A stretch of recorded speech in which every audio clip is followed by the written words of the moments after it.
in. I know another thing. I've seen some of your other appearances on other channels and whatnot. I understand you're also a huge MMA guy, and you're also you take up Jujitsu. Yeah, I'm a Jujitsu purple belt. I did MMA for a few years too before that. Now what got you into that? Well, I started watching UFC like when it came out, back in the day, and so that's sort of what got me into training. And I don't remember how I don't know, maybe I just Googled it or something. I don't actually remember how I started training MMA, but I remember where it was when I lived in Cincinnati.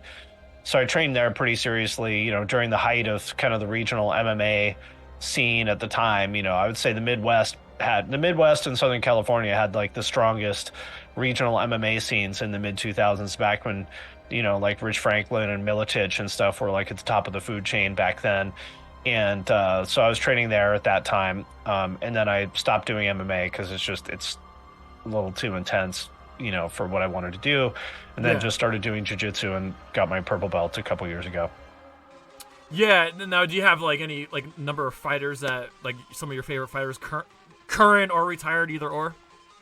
Gosh, current. I feel like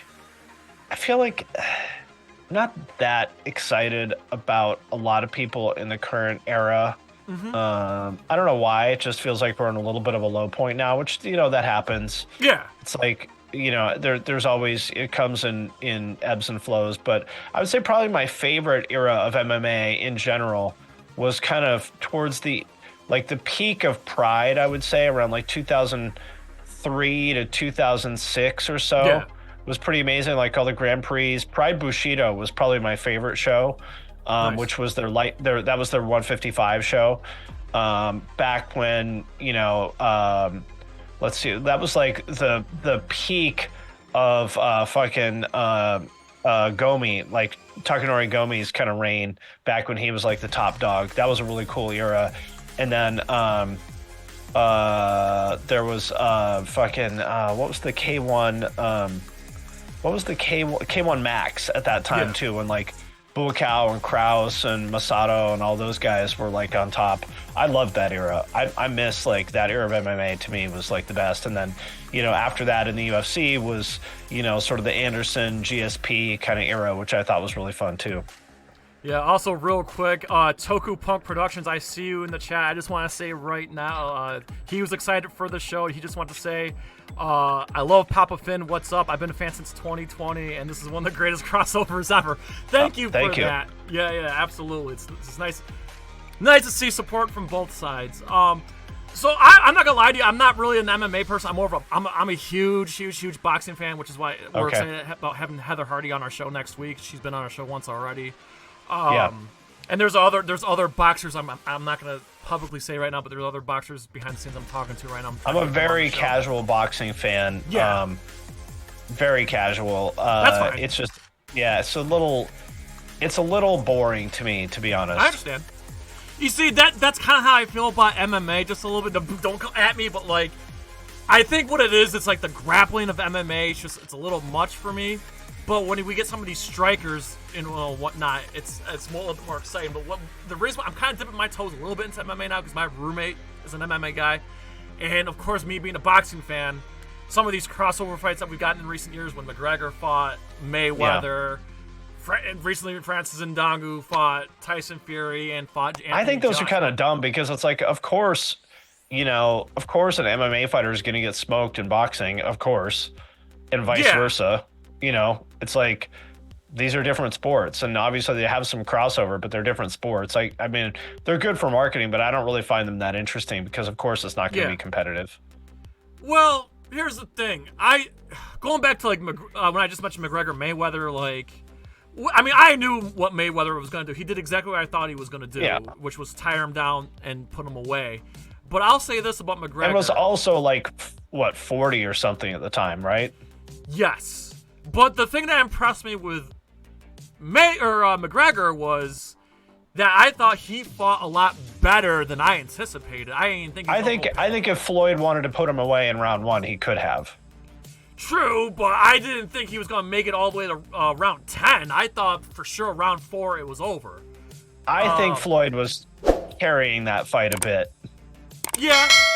And then going to just a few months back, I thought, and then I'm a boxing guy, I thought Francis Ngannou beat Fury. I really, in my heart, believe. I thought so too. You know more about Fury than I do. Like I said, I'm just a casual Fury with fan. A passion, by the way. He seems like kind of an off-putting guy, but it seems to me like, number one, from what I heard, it seems like maybe he didn't take that fight as seriously as he should have. Yes. And also seems like maybe a case of a mismatch of styles, because he's such a big dude and he's used to kind of tiring people out and using his size. Yeah. And that shit's not going to work on Francis, number one, because he can wrestle, number two, because he's also giant. Yeah. And then Anthony Joshua, and I'll say this, I'm not a just biggest smoked fan. him.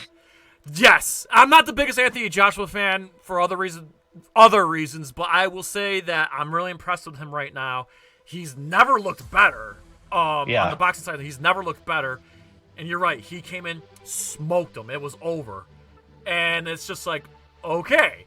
So, but at the same time, I will give Francis credit because Anthony Joshua, like, is arguably right now, this version of Anthony Joshua may be the best heavyweight in boxing right now. Yeah, no shame in getting smoked by this version of Anthony Joshua. Yeah. And then, if you get into the ring with him and take one punch from him, you got my respect. Exactly. I feel the same way. And also, I just also want to mention, Heather Holm, Holly Holm, who, she went from boxing to MMA, and she won a belt in MMA. Clarissa Shields, who's the best female boxer. She's doing MMA. She's winning, too. To be fair, the women's MMA talent pool is not the deepest. So, I think that's probably why. It's still impressive how, and of course Heather Hardy, she won the MMA, won a couple. She won one, I think, but she lost the other. But still, it's just, so part of me is kind of gleeful that to see any boxer do well in MMA, puts a smile on my face. It's like, see, we can call I have no allegiance to any sport. As long as it's a good fight, I don't really, I don't care. But I'm sure you know this. There's a lot of boxing people and boxing fans that they hold boxing to such a high regard. They don't want to see any boxer lose to someone from MMA. So right. I think it's kind of like an underlying rivalry between two different combat sports, I guess. And like I said, I've always been a boxing person, because when I was growing up, Holyfield, Tyson, Oscar De La Hoya. I'm half Mexican, so Oscar De La Hoya, and whatnot. That was what got me really into it and whatnot. Obviously, Rocky's my all-time favorite movie, so that's kind of like my gateway drug into it as well. So, so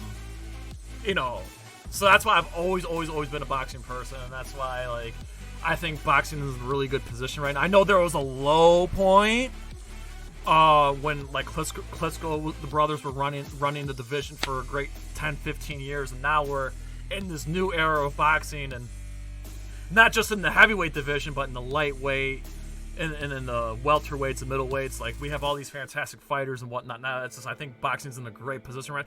Even though I will admit it's not nowhere near where UFC is right now, but I think boxing's in its best it's been in years, honestly. In terms of popularity and in fights. And is some of these crossover fights helping? Maybe. And as much as I can't stand the Jake and Logan Paul, they're bringing fans to the sport as well, even though I don't like what they do and who they are, but at least they're bringing fans into the sport as well. So, it's just, my opinion on that regard there.